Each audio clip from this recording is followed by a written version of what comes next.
Hello, everybody. Okay, I want to welcome everybody to Pediatric Grand Rounds. Remind everyone that we are back to serving delicious lunch, very high end. So I encourage as many people as possible to come live so you can join us for that. And I'm going to turn it over to Naomi Bardock to introduce our speakers for today.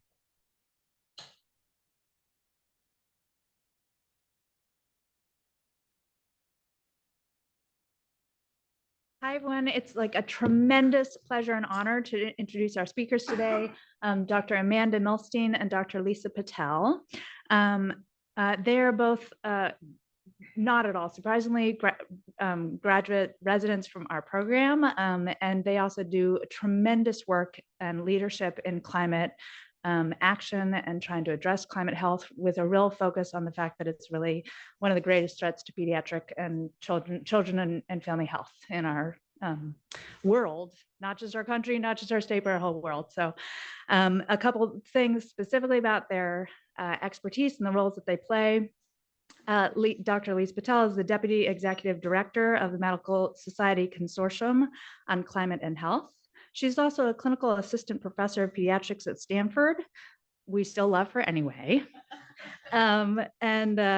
She is also a member of the executive committee for the American Academy of Pediatrics Council on Environmental Health and Climate Change. She received a master's in environmental sciences from Yale and her medical degree from Johns Hopkins. And as I said, she completed her residency here at UCSF, and she's a former presidential management fellow for the Environmental Protection Agency. Lots and lots of expertise, lots and lots of passion. Dr. Milstein is a primary care pediatrician practicing in Richmond, although she just came out of her clinical work to now do full-time work for Climate Health Now, which is an organization of which she is co-founder. It's a statewide climate health advocacy organization, which brings together health professionals across all different fields to focus on climate health. And then she's also the co-chair of the American Academy of Pediatrics, Chapter 1 Committee on Climate Change and Child Health.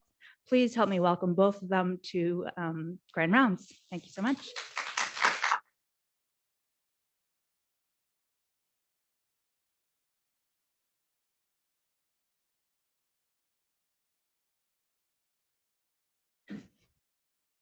Alrighty, hi everyone. Thank you for having us. I'm Amanda Milstein. Say hi. Lisa Patel. Excellent. And it's really an honor and a privilege to be back with you here today. As Dr. Bardock mentioned, both Lisa and I were here as residents not too long ago, although Lisa never was here. She was back at Parnassus and I was here for 4 months. So Mission Bay is still kind of foreign, but awesome. So thank you for having us back. We have nothing to disclose. Alrighty, so we are going to talk today about a topic that at once is scary, overwhelming, big, important, and also all about health. Just briefly, we'll go through what we hope to cover today, starting with why we do this work, talking about the ways in which climate change is a health crisis, especially for our patients and children the world over. We're going to focus specifically on climate health and equity right here in Northern California. And then we are going to give an overview of advocacy opportunities really at all levels, starting at the individual level with our families, with our patients, and all the way up to the federal level. Our learning objectives for today are to help everyone demonstrate the ways in which climate change and specifically activities of the fossil fuel industry impact the health of people living in Northern California, to describe why climate change worsens already existing health inequities, and to identify ways that we can all be advocates. Alrighty, with that, I'm going to turn it over to Dr. Patel. Thanks so much for having us. So I thought Amanda and I are just going to share a bit about our stories and how we came to this place of devoting our careers to climate and health advocacy. For me, it was watching Carl Sagan's Contact when I was 18. I was working in Barnes & Noble that summer. And so while I sat behind the cash register, I took every book that Barnes & Noble had and read them all. And the one that really stood out to me was Pale Blue Dot, where he goes through every planet in our solar system to talk about how special, how unique we are. And Venus, it turns out, used to have an Earth-like climate hundreds of millions of years ago.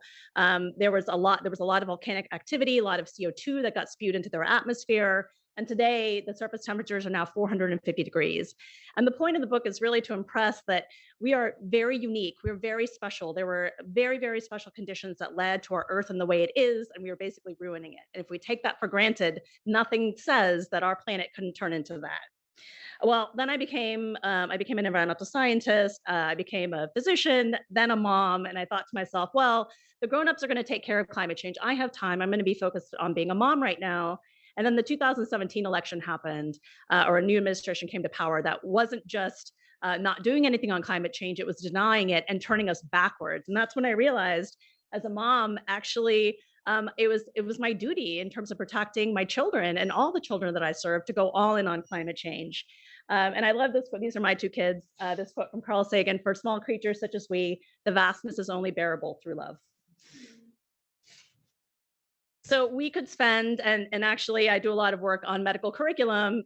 You can spend years actually learning about all the ways climate change affects health. Since we only have an hour, we're going to talk about air pollution and extreme heat, because these are two of the impacts that we're seeing the most in California. Unfortunately, we are right now living through severe weather. There is debate amongst the climatologists how much these atmospheric rivers are being driven by climate change.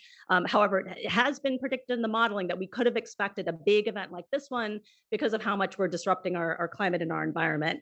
Environmental degradation is also its own whole lecture. If we look across the Gulf Coast states, there are lots of places, particularly in Louisiana, Mississippi, one hurricane comes, and before they even have a chance to recover, another one comes through as well. That was really well shown in a place like Lake Charles, where they had a 1-2 hurricane and a chemicals plant explode in the middle of it. And these are places that are already burdened by systemic racism. So before they even have a chance to recover, a next storm comes barreling through. And we know that the severity of these storms is being driven by climate change. This also leads to degraded social living conditions. There can be a whole lecture on changes in vector ecology. As places warm up, there are more places that mosquitoes can live. And so we're seeing a spread in malaria and dengue into places that previously we didn't see those cases.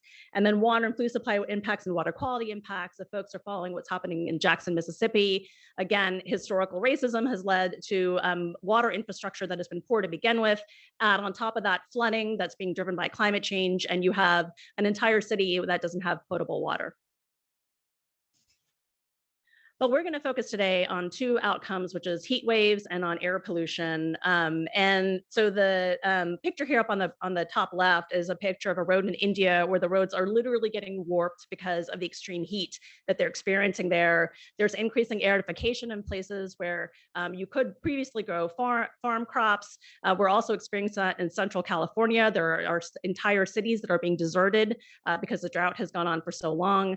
And then this picture is actually the heat dome that we experienced here in Northern California in September over Labor Day weekend. I actually worked for one of Stanford's small community hospitals in Pleasanton, Livermore, where it reached 116. And I was actually working that whole weekend, and it was two of the worst shifts I've had in memory. So the heat dome, this is reporting from the heat dome that the Pacific Northwest experienced in 2021, just to give a sense of what this means in terms of health impacts. Physicians raced to provide fluids to patients who arrived breathless, dizzy, and drenched in sweat. Others were brought in on stretchers, their body temperature so high their central nervous systems had shut down. Those who could still speak told of stifling apartments and sun that made their skin sizzle. Some had tried to walk to county cooling shelters only to collapse in the blistering heat. They've actually done studies on what the human body physiologically can handle before it starts literally breaking down. An otherwise healthy adult can handle 115 degrees at rest, drinking water continuously in light clothing, and it reached 116 degrees in some of these places. Most people don't know this, but heat is actually the #1 weather-related killer, and it's a silent one. So most people don't actually think about the links between heat and death. But in California, to raise this consciousness more, California is actually the first state to pass a law to start naming our heat waves the way we name a hurricane to raise better public consciousness and awareness around it. It should be no surprise that we are seeing increasing number of heat waves that are longer, more intense, and more frequent. And what does this mean in terms of health and vulnerability? So when we think about who's vulnerable during periods of heat waves, we should divide them into two populations. There are those that are vulnerable by physiology, and there are those that we make vulnerable, whether it's by incarceration, racism, or poverty. And I'll talk a little bit more about the bucket of physiology, but just to talk more about those that are made vulnerable by racism and poverty, a very good example of this was the 1995 Chicago heat wave. A disproportionate number of Black Americans died. And when the city went back to understand why, they did a lot of survey work, and residents explained that they didn't feel safe so much as opening their window because they lived in an over-policed neighborhood. So people basically baked inside their homes because they didn't feel comfortable opening a window to cool down. We have an added problem here in the Bay Area when we think about heat, which is that one, we're not adapted for extreme heat, and two, that we have a high housing crisis. So I grew up in Houston, Texas. I grew up going from my air-conditioned house to my air-conditioned car to the air-conditioned school that I went to. And you can see Houston actually has high rates of coverage for air conditioning because it's an area that's adapted for heat. If you go down to the bottom, you see places like San Francisco and Seattle. Heat has not been something we've had to worry about. And so most households actually don't need to worry about air conditioning, but this makes us vulnerable as the climate starts to warm up. We compound this with the housing crisis that we have, and we understand that those individuals experiencing housing insecurity will be particularly vulnerable. We saw a very, very sad example of this in 2020 when we had wildfires, we had heat waves, and we had the pandemic that closed down areas where people could otherwise go to cool down. And it was from that year that counties started to really invest a lot more mapping and resources to think about what kinds of public places can people go to be able to cool down and be safe during these periods of extreme heat. But even then, it's difficult. You know, over the Labor Day weekend, I was working with parents of newborns, and for a parent of a newborn, telling them to go back to their air-conditioned apartment or go sit in a cooling center with a 3-day-old, these are really tough solutions. Compounded to this is the inequity of who experiences heat. So urbanized areas tend to experience higher temperatures due to roads and infrastructure that absorb and remit that heat. And different parts of the city literally can feel different. And again, this is often driven by structural racism and historic redlining. Areas that are historically redlined tend to be hotter because they tend to have less urban tree canopy. And this graphic up here that shows Oakland, basically it shows the differences in terms of heat and income. And you can see these areas that have higher income tend to be the areas that experience less urban heat effect. These tend to be areas with higher urban tree canopy cover compared to historically redlined areas. Now let's talk a little bit about heat and physiologic vulnerability. So I like this graphic at the top that sort of lays out the populations that we should be thinking about in terms of who's more vulnerable to heat when there is heat.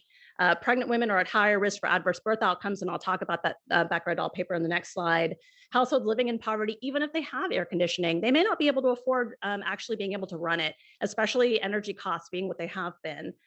Infants in particular can't effectively thermoregulate in the first week of life. There's an interesting paper by Basania et al. Looking at heat and mortality outcomes in Spain that showed that infants in that first week were especially vulnerable if they were born during a heat wave. I've cared for a number of infants over the years, either coming in with hyponatremia because the parents were giving water, thinking that that was how to keep their infant hydrated, or they were inappropriately bundling the infant. And I remember caring for a teenage couple. They lived in an unair-conditioned apartment in Oakland, and they came in because they had overbundled their infant and the baby was severely dehydrated. And they were tearful. They said, well, I did everything, that the nurses and doctors told us to do in terms of dressing our infant. And it was a sobering reminder to me that we're not spending enough energy training our medical professionals to think about the environmental health aspects of our patients' care. And then outdoor workers may not have protections in place or places to cool down during heat events. 2 years ago now, during one of our heat events, I cared for a 16-year-old who had come here unaccompanied from Mexico. He took a job hauling brick in 100-degree plus weather, ended up with rhabdomyolysis, his creatinine tripled. Now, we were able to aggressively rehydrate him and reverse that pretty quickly, but we know that kind of repeated insult can cause kidney damage down the line. And he was fortunate in that we could reverse the damage. There was a very tragic story during that same time period of a farm worker who collapsed and died in Oregon. And now there's a lot more work around laws to better protect outdoor workers, but there's much work to do to ensure that outdoor workers in particular stay safe during these periods of heat. This is the Beckar et al. Paper I was alluding to, air pollution, heat, and adverse birth outcomes. Heat and air pollution are associated with preterm birth and low birth weight infants with marked racial disparities in outcome, particularly in Black and Hispanic women. There are multiple reasons for these disparities. One of them, as we think about environmental justice, is that the sites of fossil fuel combustion, extraction, and refinement tend to more often happen in communities of color and communities that are living in poverty. So from the beginning, pregnant individuals are more exposed to this air pollution. And then you add in poor access to prenatal care and the toxic effects of racism on a mother's health, and you see these market disparities in terms of birth outcomes. What do I do in my clinical practice? As I mentioned, I just want to shout out Alameda County. I think from the beginning, they've done a really great job in terms of providing resources. They have a heat vulnerability map. They have their cooling centers in a very easy to locate place. I think I last looked at San Francisco's a year or two ago, and they were doing a better job than the 2 years prior.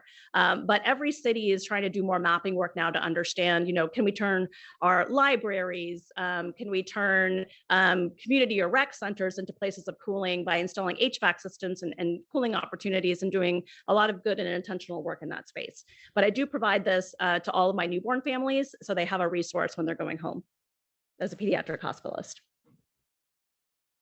Any questions on heat before I turn to wildfires? So these are pictures from the 2018 Paradise wildfire. And this picture on the left is a picture of the San Francisco skyline on a clear night. And then below it is that same skyline during all the pollution, when our pollution in the city rivaled places like New Delhi that don't have the same regulations in place that we do. The picture in the middle is, we've all seen these pictures of terrible destruction. Firefighters will describe fires coming through like a bomb going off.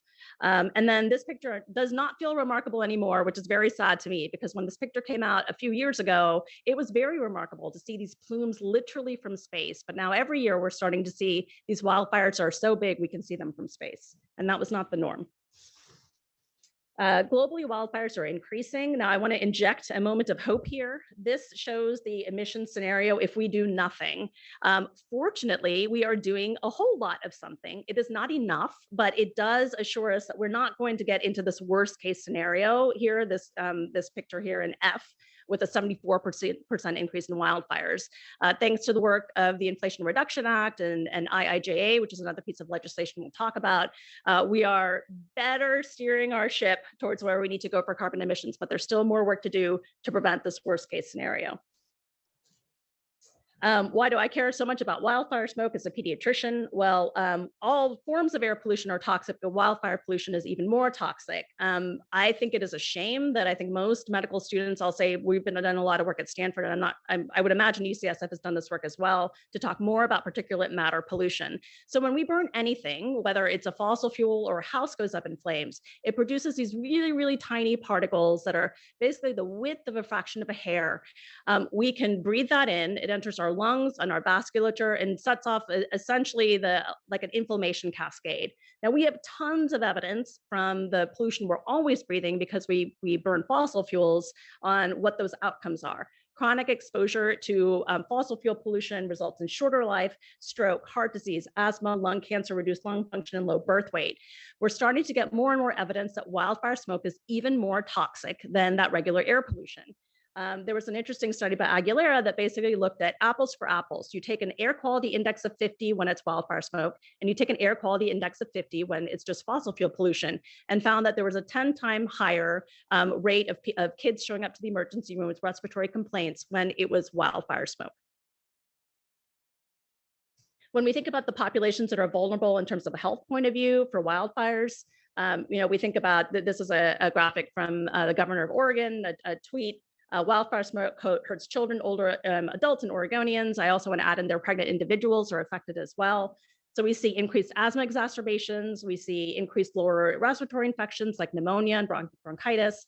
And there's starting to be more and more evidence, but this work is ongoing on the links between wildfire smoke and adverse birth outcomes. So prematurity, low birth weight, and stillbirth as well. So I worry about wildfire smoke. I also worry about the fossil fuel pollution that we're all breathing. For any who have done Eco America and the American Academy of Pediatrics does a climate ambassadors training. And this is a slide that's provided during that training to provide some of the statistics. So a Hispanic child is twice as likely to die from asthma compared to a non-Hispanic white. A Black child is 4 times as likely to die from asthma compared to a white child. Well, what's behind those disparities? And I've alluded to this somewhat already. First of all, it's the fact that a child of color is more likely to live close to pollution. So if we take West Oakland as for an example, children that live within West Oakland, which is encircled by a freeway, are many more times more likely to have asthma compared to a white child that's living in the Oakland Hills just a few miles away. You add into that a Black family is less likely to be able to afford their asthma medications, then layer in structural racism within medicine that results in differential care, and you get these completely unjust outcomes where a Black child is 4 times as likely to die from asthma compared to a white child. The examples of that injustice are all around the Bay Area. Amanda, I think we'll talk a little bit about Richmond, where there's a Chevron oil refinery, and it's a 30% Black population. There have been several recent flares that really foul that air quality. The EPA is actually listening to a rule right now that could limit oil industries being able to do those flares. I've talked about West Oakland and that freeway that encircles that community and results in poor health outcomes there. And there is a very active, wonderful environmental justice organization there that does a lot of work in this space. And then this isn't necessarily air pollution, but there's a similar theme here. The Ramic hazardous waste plant was sited in East Palo Alto, just 2,000 feet away from the community that lives there. And the community that lives there has traditionally been minoritized. So they chose a population away from the richer white neighborhoods because that was the place where they felt was the appropriate place to site a hazardous waste plant. Thanks to the youth activism, that plant was shut down, but there's still a lot of cleanup work to do. In terms of counseling that I provide, and as a hospitalist, I'm often taking care of respiratory kids. So I make the standard counseling for all my respiratory children. I talk about wildfires in California, and then I talk about things like a MERV 13 filter, an HVAC system. If it's a family that's experiencing food insecurity or they don't have the income, we talk about a DIY filter that achieves a 50 to 60% reduction in their household that can be done for $20. All of us as pediatricians, I think, are passionate about ensuring that kids have the best environment to grow up from the moment they're born. And we understand the burden of toxic stress when we don't create those environments, what it means for their lifetime of health. Climate change is a health risk multiplier. So when we think about these threats like racism, poverty, a caretaker that themselves has a mental illness, and we add climate change on top of it, it is an additional toxic burden or stress that increases the risk for children to have a host of chronic illness down the line. Worsening disasters due to climate change threaten both the long-term and the mental health of children, which is why I think our advocacy is so important. And with that, I'm actually going to turn it over to Amanda to talk about what we as pediatricians can do.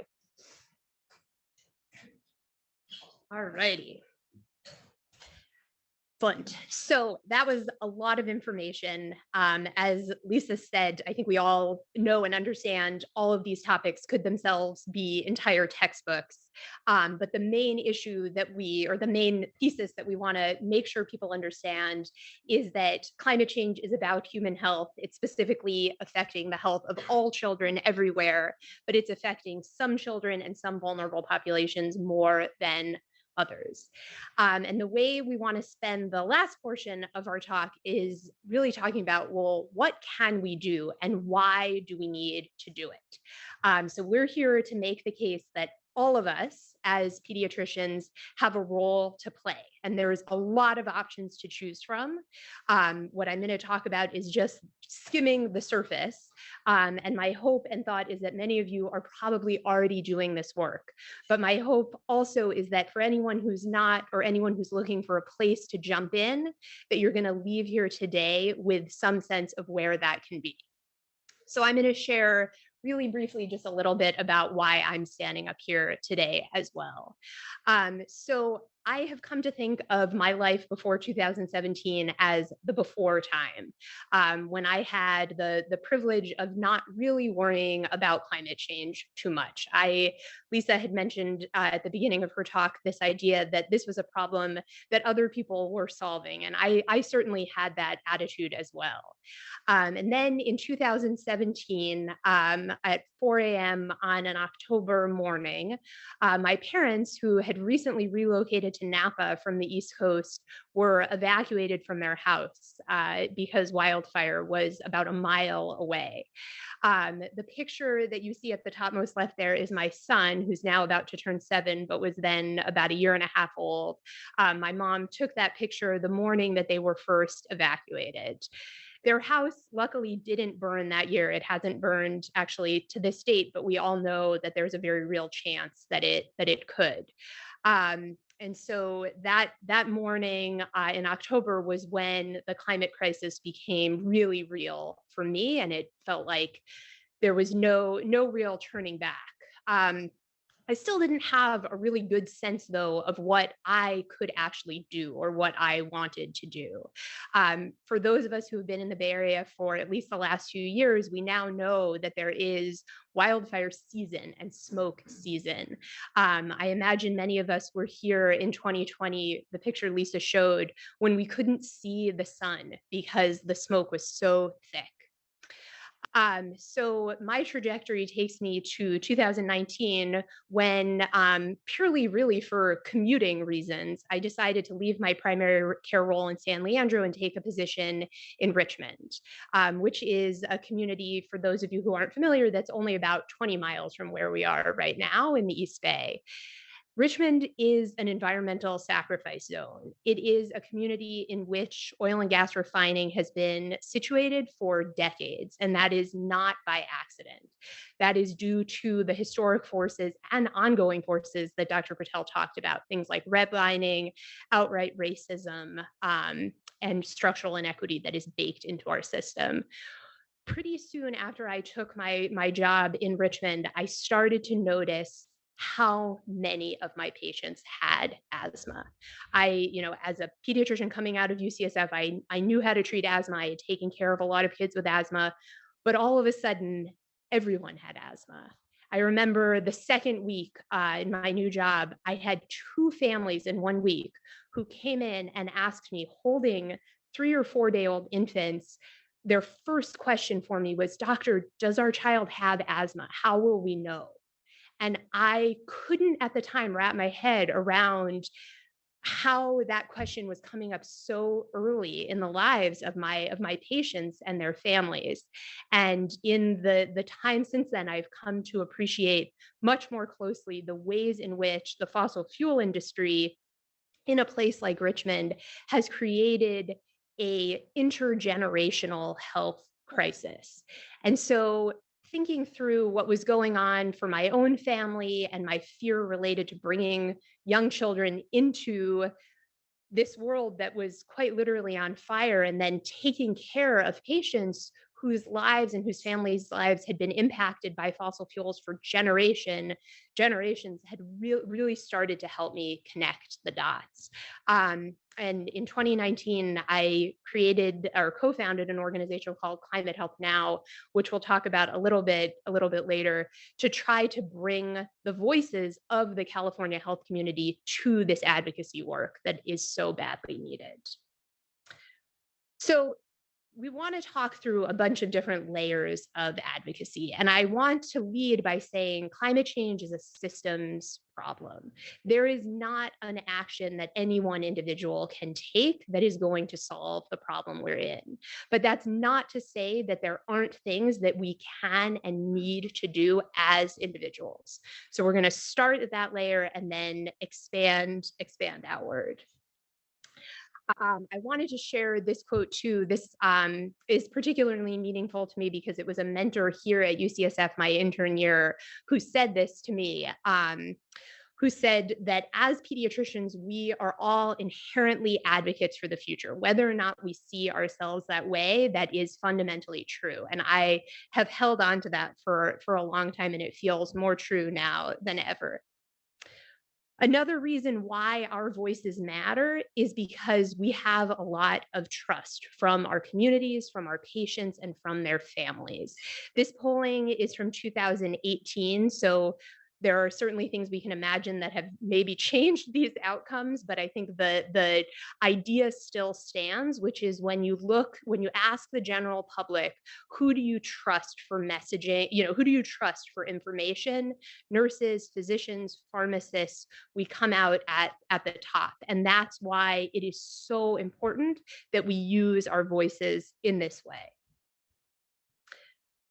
The other thing that I want to convey, and I think we've already hopefully made this clear, is that climate solutions are health solutions. And I think that's especially clear in a community like where I have practiced, where the community, where health is already so compromised by the fossil fuel industry, that it is very apparent that if, for example, that Chevron refinery stopped spewing all of its particulate matter, my patients in Richmond would be healthier.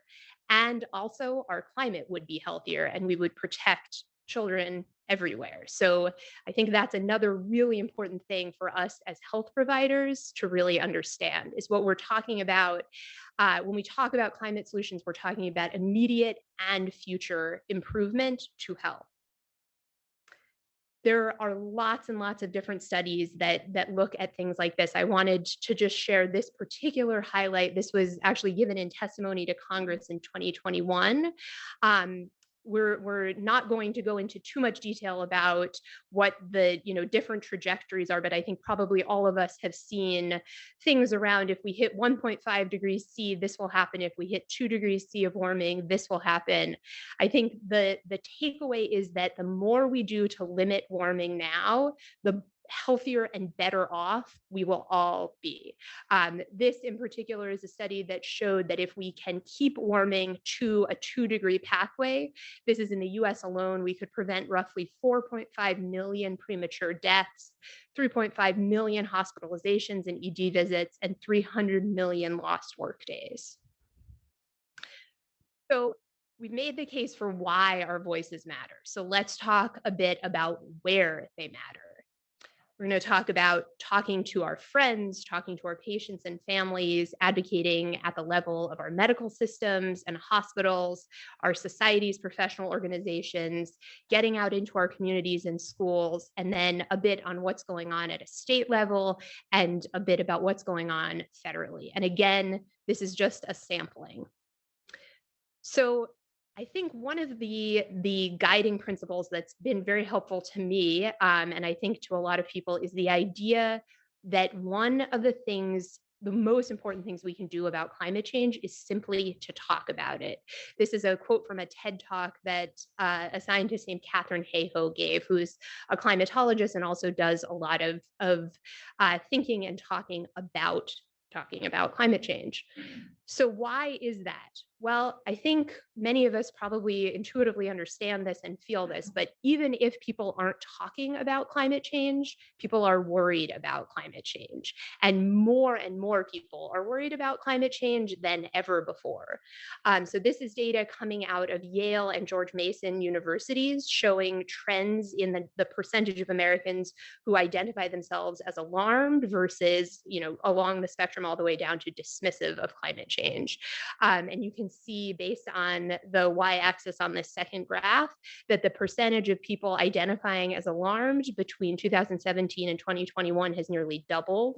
And interestingly, the percentage of people who identify as dismissive is actually downtrending.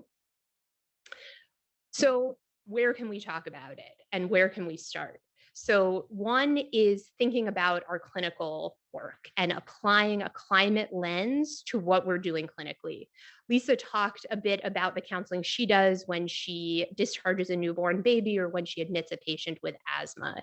There are lots and lots and lots of different ways to apply a climate lens to the work that we're doing. For me as a primary care doctor, I find myself talking a lot about climate change when I'm counseling families on allergies and asthma. I also do a lot of counseling around preparedness, around things like smoke events. Does your child have their asthma medication medications? When is the last time we refilled them? And then trying to bring in what's going on in the world and how it's relating back to this child's health. There are lots of other things we can do in our clinics as well. Hopefully, many of you here have heard of something called Vote ER. This is a picture of my badge, actually, which allows you basically to wear a QR code that patients and families can scan to either check their voter registration status or to register to vote, also applicable to people you're working with. I was surprised to learn that actually physicians vote at a lower rate than the national average. So it's time to change that. And here's a way we can do that. The last plug I'll make here is when is the last time you walked into a pediatric exam room or hospital and saw messaging around climate change, even though climate change is arguably the most existential threat to child health we face? So I think we need to change that. We got to talk about this, and we got to let our patients know that there are things that we can all do to help mitigate this. If that speaks to you, there's a group of us working on a poster project to get signage around climate change and its health impacts, specifically for children, into offices and clinics in Northern California. So both Dr. Bardak and Sonia Swenson, who I don't think is here, and myself are involved in that. Let any of us know if that speaks to you. There is a lot of work that needs to happen in our hospitals. So one of the probably uncomfortable ironies with all of this is that we are actually part of the problem. Hospital and healthcare systems in the US are a major contributor to greenhouse gas emissions. If the US healthcare sector were a country, we would be the 13th largest emitter on the planet. So part of this work is getting our own houses in order. Luckily, there is a ton of work already happening there. And I think the question for most of us is, where do we plug in and how do we help accelerate that? I think UCSF is incredibly far ahead of the curve. I'm not going to pretend that I know all of the initiatives that are happening here, but I know there are lots of them. And I think the question is, how do we apply that to, how do you think about bringing that back to your clinic or to your QI project or whatever it is that you're working on? Very excitingly, at a national level, HHS just this year announced an initiative to basically mobilize emission reduction across the US healthcare system. There's an opportunity for healthcare systems and hospitals to pledge to make these emission reductions. For some systems, they're already doing this, but for a lot of systems, this is brand new. So here is a huge opportunity where we as providers can say, we want the place where we work to do this, and how can we work together to make that happen? There is huge opportunity within our professional organizations to make change. Again, the good news is a lot of this is already happening. And the question is, how do we plug in and how do we help accelerate it? Just this last year, the American Medical Association declared climate change a public health crisis, which unlocks a lot of advocacy potential there. Believe it or not, the California Medical Association, which is our state's branch of the AMA, only this year hosted its first ever event related to climate change and health. But the important thing is that they hosted it, and now they're interested in talking about this more. So if you're a CMA member, I believe residents might be able to join CMA for free or a significantly reduced cost. There is a huge need to keep pushing CMA to say, we want this, we want our members to be talking about this, and we want CMA to use its incredible lobbying power in California to advocate for legislation that will protect climate health and equity. There is a huge potential for us to use our voices in our communities and in our schools. One thing that I would say is I think the key here is partnership. You've heard Lisa and I both mention many times the structural inequities, systemic racism that exists within our society, within our communities. And there is, I think, a huge potential if we're not careful, for us to bring some of those baked in structural inequities to work in our communities unless we actively fight against it. But if we are working in true alliance and partnership with schools and community groups and saying, this is what we have to offer, we can talk about our experiences with taking care of patients whose health is being affected, and we can speak about the research that's being done. How can we help you, and how can we partner to really achieve the goals that we all want? There's really huge potential there. Lisa, did you want to talk about the schools report real quick? Sure. Just to put in, as Amanda's talking about what the various opportunities are, in about 2 weeks, we're going to launch a climate resilient schools report that's been done in partnership with parents associations, teachers associations, trade unions, county superintendents, sustainability professionals. And the point of this is to think about, as we are putting investment into our school infrastructure, that every single dollar should be spent towards climate resilience in mind. So when a school, for example, is trying to replace its fossil gas boiler, it shouldn't be replacing it with another fossil gas boiler. We should be thinking about electrifying our buildings and ensuring that it's built for the future that we're all encountering. We wanted to give another shout out to Sonia Swenson, who's a resident here, who is also part of that school's report. So just an example of a place where there is already ongoing advocacy and then a huge need for more of it. Just a really quick high level, this is just a few examples of some things that are going on at a state level in California that have to do with climate and health. Probably some of you have heard about the setbacks regulations related to the distance that the state mandates there be between where we allow oil drilling and what the state calls sensitive receptors, so where people live, go to school, hospitals, jails, etc. So I think a lot of people, myself included, would be surprised to learn that California historically and to date has had no minimum distance required between these two activities. Even Texas, and I think for those of us who pride ourselves on we got to be better than Texas, Texas is better than us in this regard. We have no setback.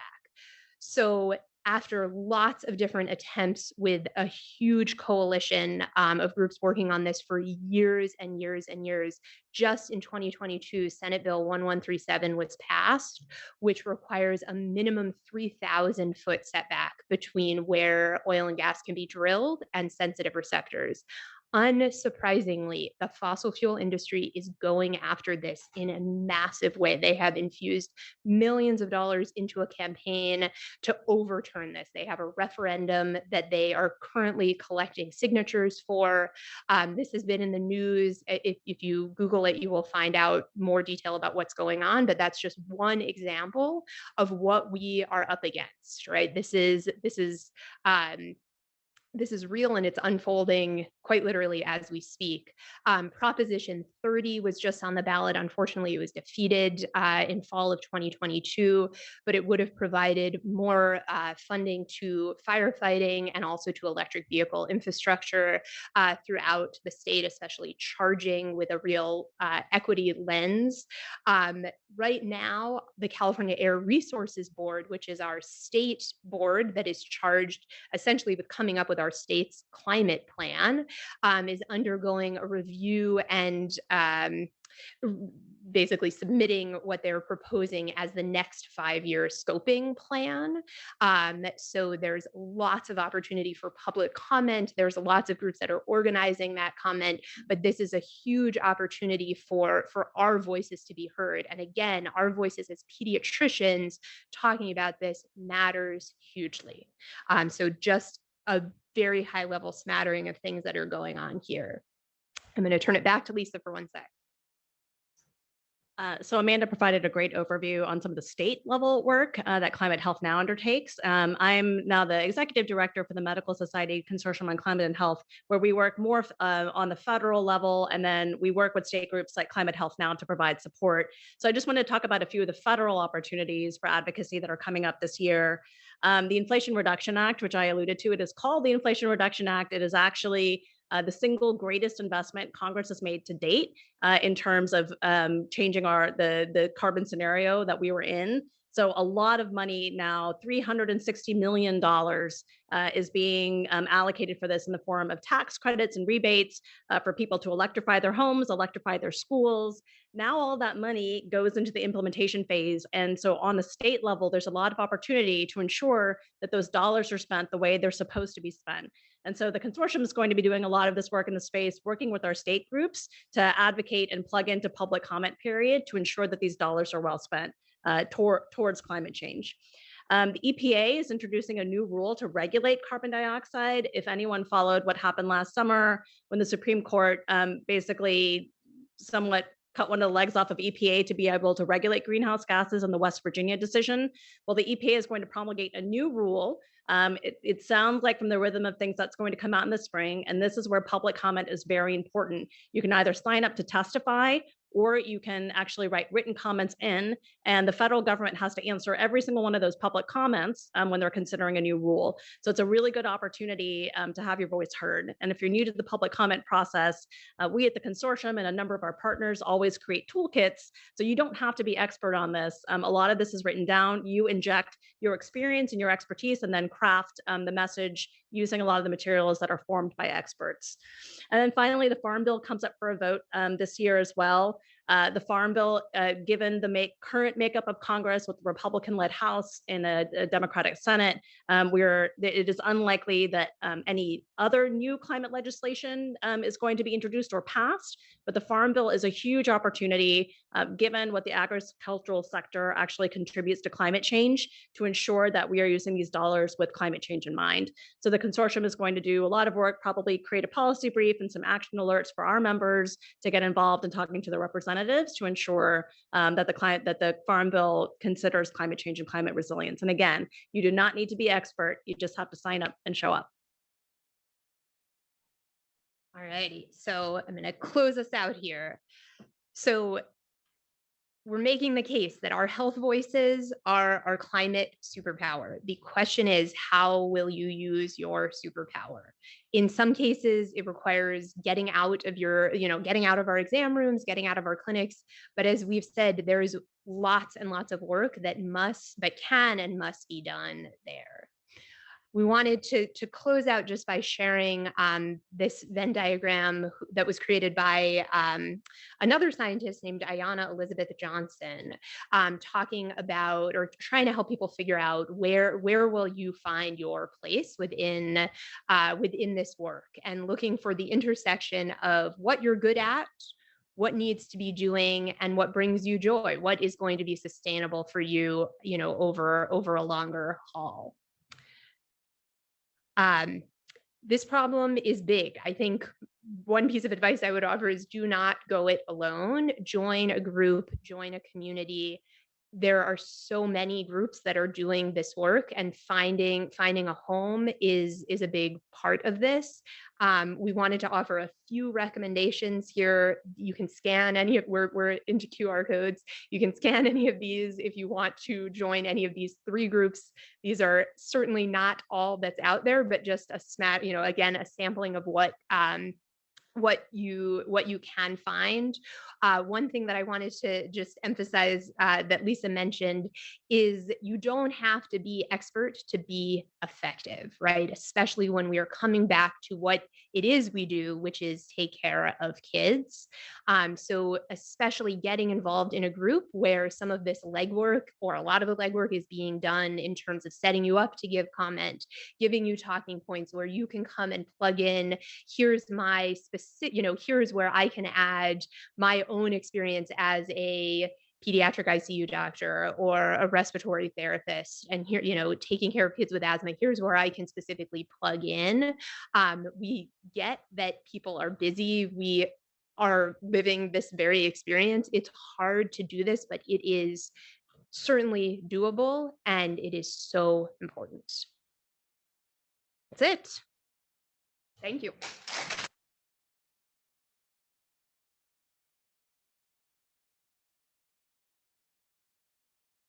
Sure. Any questions?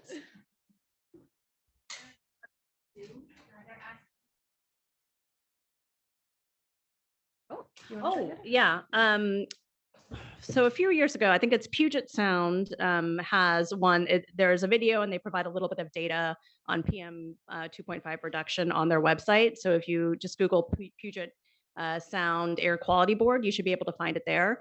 There actually, since then, because of the wildfires, have been a number of other county and regional offices that have created their own DIY. It's basically the same principle, though. You can buy a box fan, you can buy a HEPA filter online, and then you basically just nail the HEPA filter on top of the box fan and run the box fan to filtrate the air as it circulates in the room.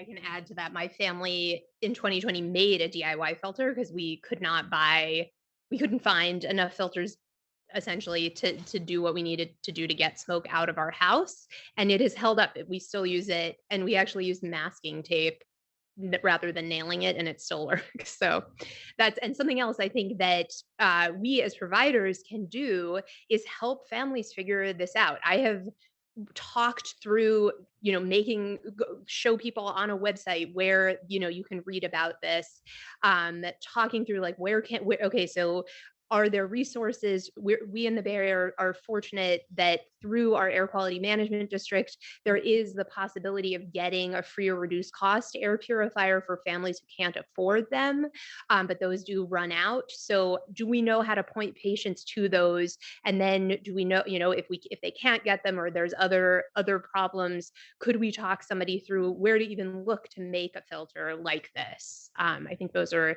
things that are our responsibility to be able to talk about.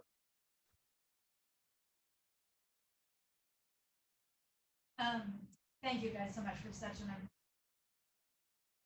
also for giving very practical things of you can do things. It's not just gloom and doom, because I think that's so important. And speaking of doing things, Newsom's budget, we just heard in the news that Newsom's budget, that the budget for the state of California is now in a $22 billion deficit instead of $100 billion, windfall that they thought might be happening due to the changes in the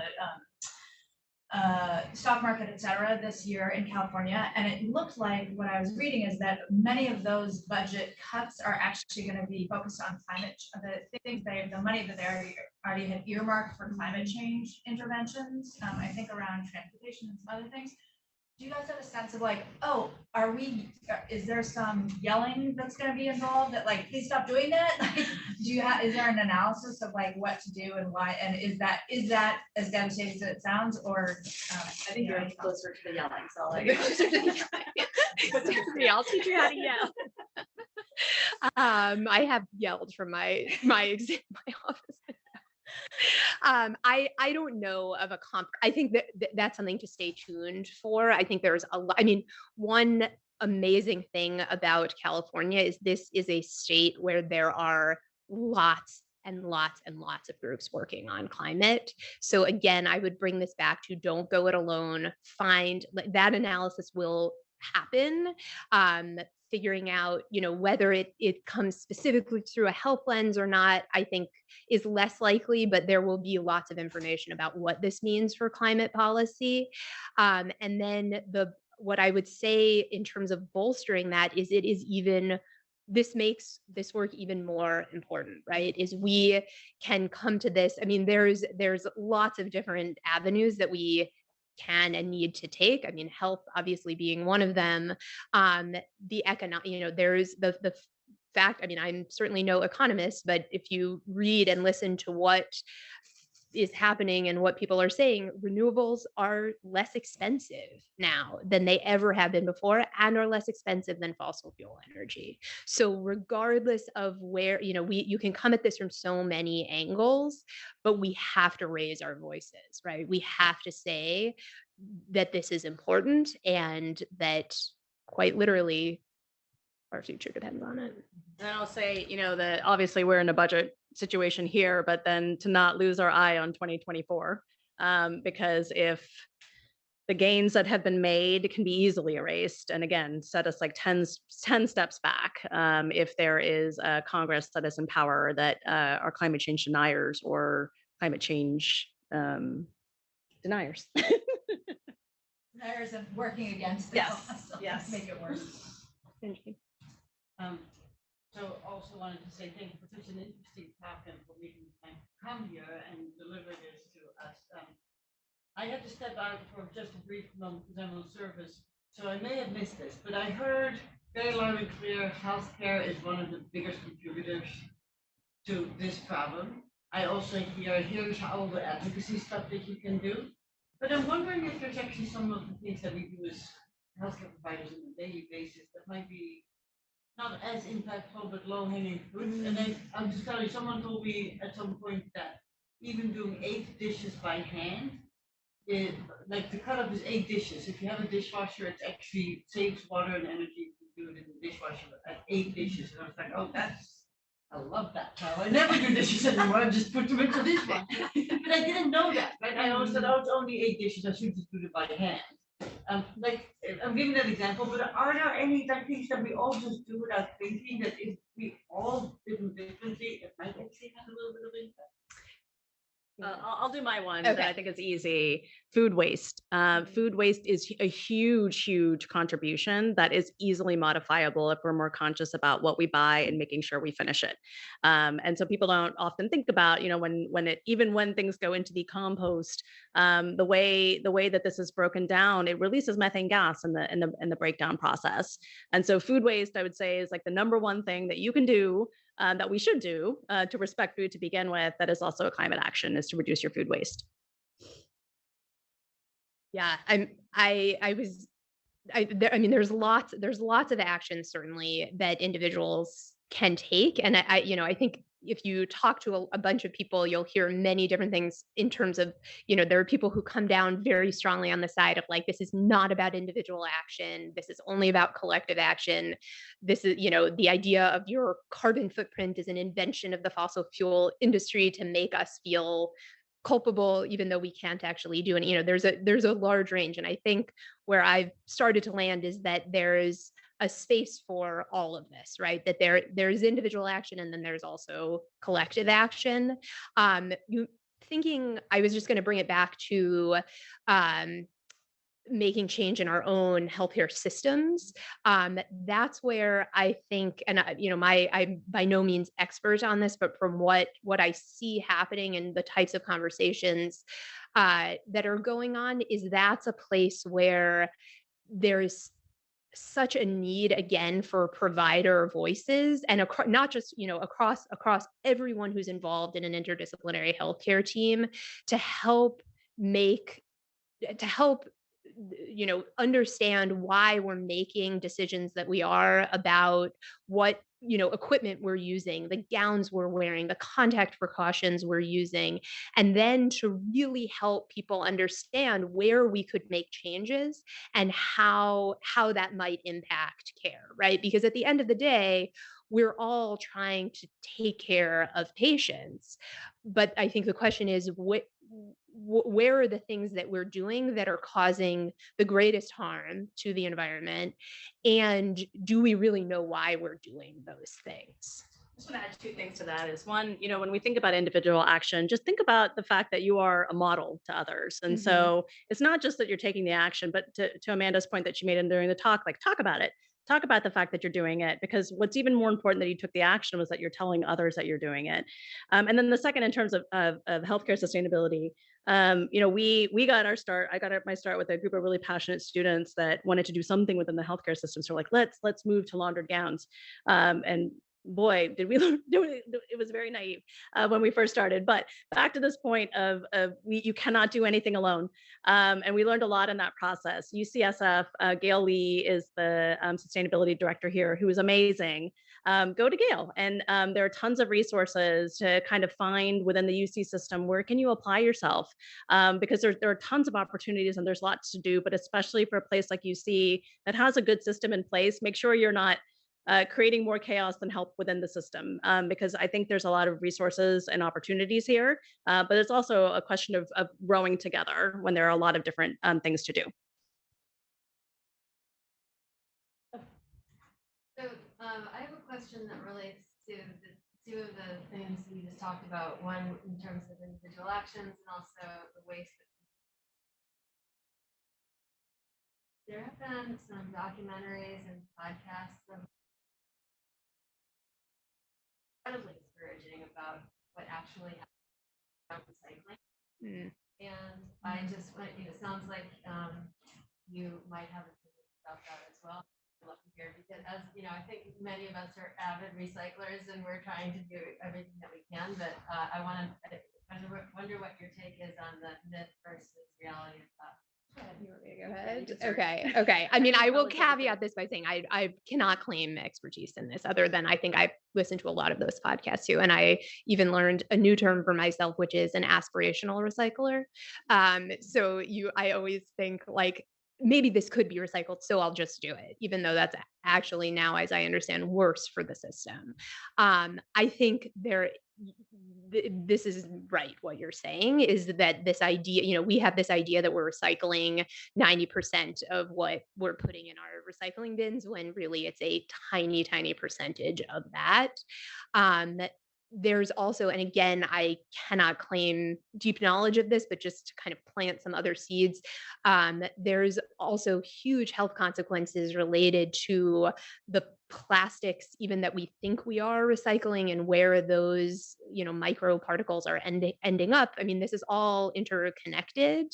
And then another, again, more questions than answers, is a lot of the plastic production is actually coming, right? What plastics are made from oil, and the fossil fuel industry is also, there's interconnections also between plastics, the fossil fuel industry, and all of these health consequences that we're talking about. But I don't know that I have anything deep to say other than I think these are really valid concerns. And I think, again, that's a question of like, how can we working together, seeing what's already going on, what is actually, for example, happening to what we think we're recycling. I think about in my own standalone clinic in Richmond, we don't even have recycling. Like, that's not even an option. No, it all goes to one solitary trash container outside. So just looking around and trying to figure out what's actually going on, I think is part of it. Do you have thoughts? Yeah, I mean, just on an individual level now, I'm just trying to move away from plastic, period. So like I've moved to like a soap and conditioner that's a bar instead of a plastic bottle, right? Like finding our opportunity, carry this around with me, right? So finding opportunities to not reassure myself that, oh, I can throw it in the recycling bin, it's okay. Just trying to move away from plastics altogether in everything I do. For what it's worth, UCSF is actively, the Office of Sustainability is actively campaigning to improve the waste streams that come out of the hospital in our workplace.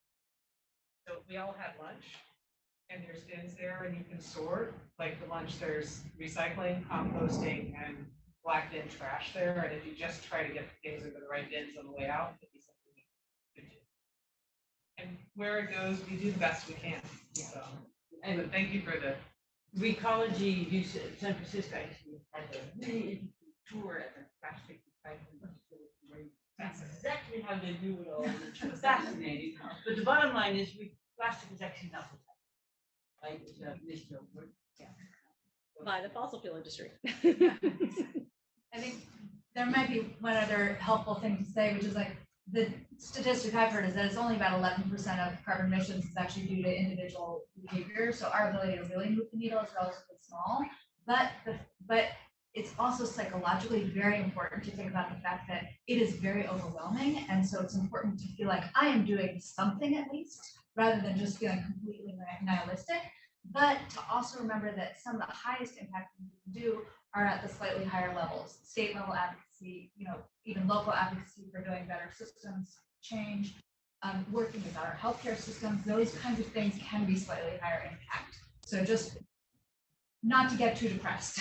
And biking to work is really good for your health. That too. I just want to add one other thing, which is I want just to thank you also for really incorporating the inequity aspect of that. There was something you had just said that I think that regardless of where we live or the level of recycling advocacy we do, just having that conversation bridges the communication with our patients, knowing, well, if they live in Vallejo, they just recently got compost added to the yard waste. Oh, we didn't have that before. Not just assuming that where I'm at will also be exactly where my patients are at too. I think that is probably the biggest step that we can make as providers. Because I practice in Oakland, so you know, there are definitely lots of assumptions that are coming from my end that I also need to check my biases and my privileges at the door every time. Thank you for that. Okay, thank you.